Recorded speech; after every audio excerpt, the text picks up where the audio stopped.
que é interessante da gente observar é que tanto a Ivete quanto a Ludmilla falaram sobre as condições necessárias para as realizações dos shows. Sim.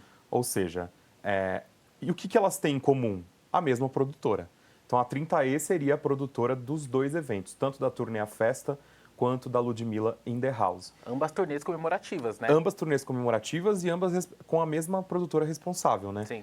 E aí, nos dois comunicados, tanto da Ivete quanto da Ludmilla, falavam aí que as condições não estavam sendo respeitadas pelo contrato que elas tinham assinado, né? Sim. E aí, é claro, a gente vai para uma discussão que é muito maior e que a gente tem essa discussão sempre aqui, né, Leona? De um tempo para cá, os shows e os espetáculos nacionais, eles foram para outro patamar. Outro patamar. A gente tem assistido aí que depois da pandemia, os espetáculos e os shows dos artistas nacionais, eles acabaram sendo em patamares internacionais, grandes eventos com grandes estruturas, telões de LED. Então, isso mostra que o que elas estão falando aqui nesse comunicado, para você entender, quando elas dizem as condições não estão sendo respeitadas, é porque prometeram grandes eventos, prometeram espetáculos muito maiores que agora a produtora talvez não esteja conseguindo entregar. Sim, e assim, eu acho legal a gente observar como os shows nacionais têm sim ganhado uma estrutura gigantesca de show, até que a gente só via muito raramente em eventos internacionais. Eu tenho até, eu mesmo fui ali tanto na turnê do Jão quanto na turnê da Taylor Swift, que passaram aqui por São Paulo, e as duas foram muito parecidas de estrutura. E isso pra gente é incrível, a gente ver um artista brasileiro tendo ali um palco tão grandioso e um show tão gigantesco quanto um artista internacional. Mas isso acarreta em várias outras questões aí que podem virar problemas e virar ali um obstáculo para que esse evento seja construído, que é o que eu acho que aconteceu com a Ivete e com a Ludmilla nesse momento agora de cancelamento das duas turnês. A gente, claro, há poucas semanas a gente acompanhou o show que a Madonna fez em Copacabana. Show para mais de 1,5 milhão de pessoas. E a gente discutiu aqui no Muito Mais sobre a estrutura e sobre a realização desse evento. Quem estava realizando, quem trouxe a Madonna, quem estava patrocinando. E quando a gente fala de dinheiro e quando a gente fala de estrutura, tem muita gente por trás financiando esses grandes espetáculos. Sim, é muito dinheiro, né? A gente tem que... sempre a gente para pensar e perceber o que faz um show acontecer além da venda dos ingressos é também ali a parte, o aporte, o apoio de patrocinadores, Sim. Que é o que acontece. Quando uma parte dessa fica desfalcada, o resultado final já é comprometedor e aí o ingresso vai ficando cada vez mais caro para o público final, que é o fã que quer acompanhar ali esse show no estádio e ter essa experiência incrível ali com seu ídolo, né?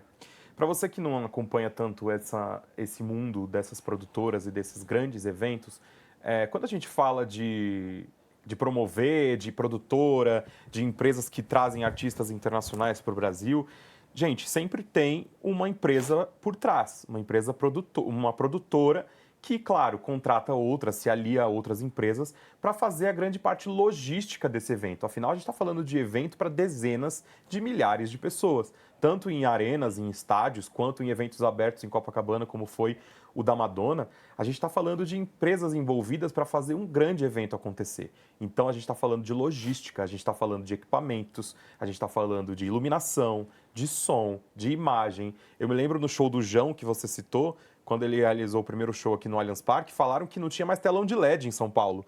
Que eles tinham alugado todos os telões de LED em São Paulo para fazer o show do Jão no Allianz Parque. E era impressionante, realmente. Então, montou um prédio de 50 metros de altura. Daquela. Exato. E assim, aí você imagina como que seria para fazer essa logística da Ivete e da Ludmilla, sendo que a Ludmilla tinha 19 shows marcados pelo Brasil e a Ivete tinha 30 shows marcados pelo Brasil. Ou seja, se você vai fazer um show gigantesco em um estádio, você tem que perceber como você vai fazer para levar esse show daqui de São Paulo para Manaus, aí depois para Belo Horizonte. Fazer essa turnê realmente ele deve ser uma coisa que vai muito além do que a gente pode até imaginar. Imagina, o primeiro show da Ivete ia ser em Manaus, né? Agora no dia 1º de junho. O acesso a Manaus já é complicado por caminhões, enfim, a logística de levar uma estrutura desse tamanho para Manaus já é complicada. Então, é isso, assim, como é que você leva equipamentos grandiosos de iluminação, de shows, enfim, para um local que tem difícil acesso? E aí é que existe a produtora. E aí é disso que a gente está falando quando lá no comunicado, tanto da Ivete quanto da Ludmilla, está escrito: as condições necessárias não estão sendo... como é?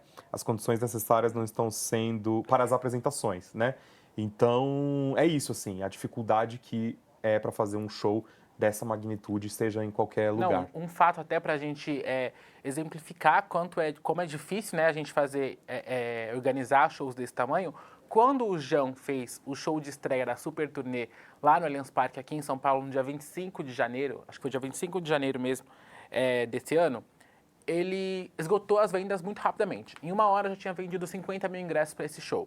E aí o Jão, né, como já a gente sabe que é ali uma prática, anunciou uma data extra para essa turnê aqui em São Paulo. Sabe quando é a data extra? Quando? Em janeiro do ano que vem. Tipo, não dá para fazer um show muito perto um do outro, porque não tem logística para fazer acontecer. Não dá para você levar a estrutura para um lugar e voltar para o outro muito rápido. Então, é assim, realmente um processo caro e complicado, e por isso que dá tanto problema, né? Sim.